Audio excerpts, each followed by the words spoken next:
guys, thanks so much for doing this interview with us. Yeah. So your first question, what was your mindset when your content went viral? Oh God. That's a really good question.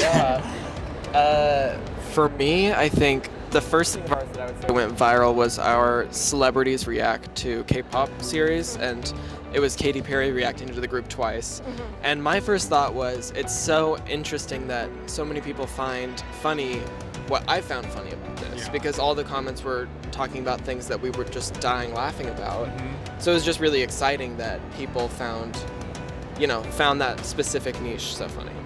Honestly, I feel like we went viral with our heart shaker reaction. Like that was the first feeling, that was the first time that I remember feeling like, wow, like a lot of people are watching us, and I don't know, it felt really cool and definitely special that people were enjoying our content and sharing it with people, and yeah. So what was the initial response like when you joined the K-pop community, especially as openly queer content creators? You know, honestly, a lot of comments that we get are like, are they brothers or are they boyfriends? That's a big one. So, I don't know. I definitely felt proud that coming from the Midwest, growing up in Kansas, just having the courage to get on camera with my boyfriend and react to K-pop and just be so passionate about something.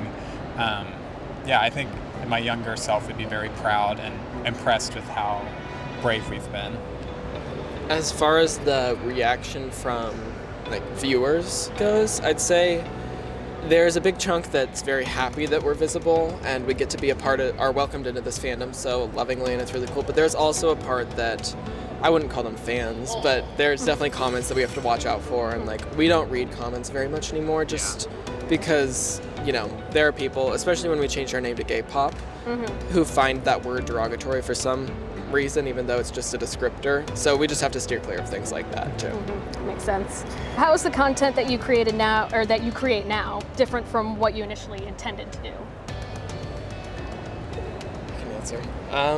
When we started, it was really just an expression of kind of our in-the-moment feelings about a very few specific groups that we knew about at the time. Because when we started the channel, we didn't know much about the world, and we kind of got to grow with our viewers. They would recommend different artists to us or different videos and talk to us online about different groups. And as we grew, I felt like we found a mission statement in that we believe, that being silly is powerful, that what you love is your strength, and that being passionate is kind of like your currency. And so we've kind of opened ourselves up to say these things that I felt my whole life are actually my strength, and we've found a community that connects with that level of passion. Yeah.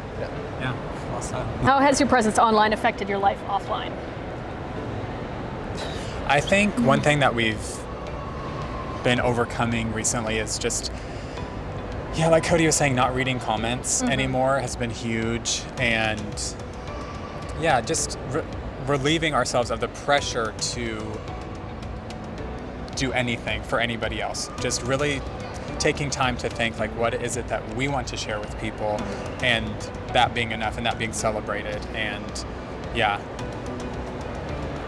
I think in line with being queer creators and in a community that hasn't always been this accepting of queer people, I think you can also run into a trap of not wanting to feel like you have to display your queerness for other people. I think we get a lot of comments telling us you should hold hands, you should kiss, you should do all these things to kind of show and prove your queerness, and just kind of standing our own ground and saying this is what we want to create, this is how we want to express ourselves and identify ourselves has been a big part of it too. How do you deal with the fast-paced nature of reaction requests? Yeah, when we first started the channel, that was something that we would feel a lot of stress or pressure over, oh my gosh, we're getting all these comments and I really want to react to every single thing. But then at a certain point, it starts to feel like it's not even genuine. You're just doing it for other people. So I just feel like as we've grown and just as time has gone on, we've done a good job of setting boundaries to just separate ourselves from the comments, and if there's something that we want to react to, definitely reacting to it. And if there's something that we maybe want to react to, we'll see how we're feeling in the moment. And if it feels fun and lighthearted, and as long as it's fun, that's kind of the end all be all for us. I think when you dig into like what reaction videos are, it is such like an expression, like people see themselves in you. When you're reacting to something, they want to see you like express yourself at the moments they felt emotions about. And so we try to choose things now that we feel like can be a real reflection of that with people. We don't want to choose anything where we feel like we know how people want us to react to it, because we do want it to feel as genuine as it can. We want to feel surprised by things. And so a lot of it is timing. If reactions are so fast-paced, K-pop is so fast-paced, it all comes out so quickly that you have to kind of choose, like, are we going to dedicate time to this or not? And if not, we get to kind of just react to it ourselves and enjoy it there. And so that has its own merit too. Yeah, exactly. If someone has never seen your channel before, which videos of yours do you recommend that they check out first? I recommend, we have a great, oh my gosh, the thing is we reactions are kind of what people know us for. Yeah. But I think we're branching out in a lot of fun ways. That Celebrity React series was a fun parody of reactions. We have kind of our more popular reactions to our favorite groups like Twice and Blackpink and BTS. But I also recommend they watch our edits of like Blackpink or Twice Can Dance to Anything, where we mix it with popular music. Or we made a series, Blackpink House, but it's The Sims 2. And that's a really fun gaming series that has like a fun spin on it. We have baking video. There's so many different things. I would recommend that you just click on whatever. Watch all our videos. No, I really like the 2 videos that we've made so far called Beginner's Guide to Blackpink or Beginner's Guide to Twice. It is just really fun to be able to describe and try to explain these groups that we love so much to just anybody. We wanted those videos to be accessible to anybody at all, so I definitely recommend those as well. That's my answer too. What does K-pop mean to you? For me, I think K-pop is just a celebration of just good music and strong concepts, and just kind of keeping the fanfare behind pop music. I think it's really cool how much emphasis is placed on each era and how much time is spent preparing the songs and the music videos and the dances and the looks for each era. And I just think it's really cool how good at world building all of the different companies and groups have been. To add to that, I think, especially being here at KCON, you see how K-pop is about community and about building just this huge diverse group of people who all unite under the love of just music and dance and visuals and just these very human basic expressions.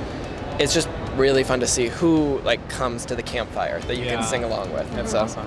What artists have you not seen yet that you're looking forward to seeing at KCON? Honestly, ATs, we've been hearing a lot about them, and yeah, I'm very excited because we haven't heard, I don't think, a single song.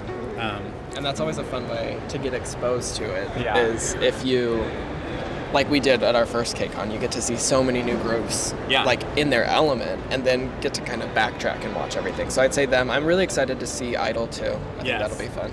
Every KCON that we've gone to so far, like we leave like loving a new group or artist or something. It's just, I love that the concerts are able to showcase so many different artists and different groups and stuff.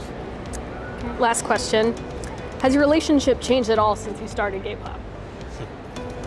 Yes, it has. Yeah, I don't really know specifically in what way. I know that we just have just really grown to understand each other a lot more, and just kind of understood how one another works and what each other needs in different situations, and have been able to step back and let one person shine in certain situations and just not take anything personally. Yeah, I think it's really helped. Obviously, we're with each other 24/7, and I know to like my parents, they'd be like, how on earth are you guys co-workers and everything? Like, it's crazy, but yeah, it just feels right, and I don't think there's anything else that I would want to be doing right now. How has it changed? Yeah, I think that it really has. Like, we've grown to support each other in really cool new ways that we didn't before we were creators and public figures in a sense. Like before we were putting everything on YouTube, we were still like this way. Like we were just Yeah. as obsessive about things. So yeah. But now we get to see each other grow as performers and editors and all these great media things too. So. Yeah.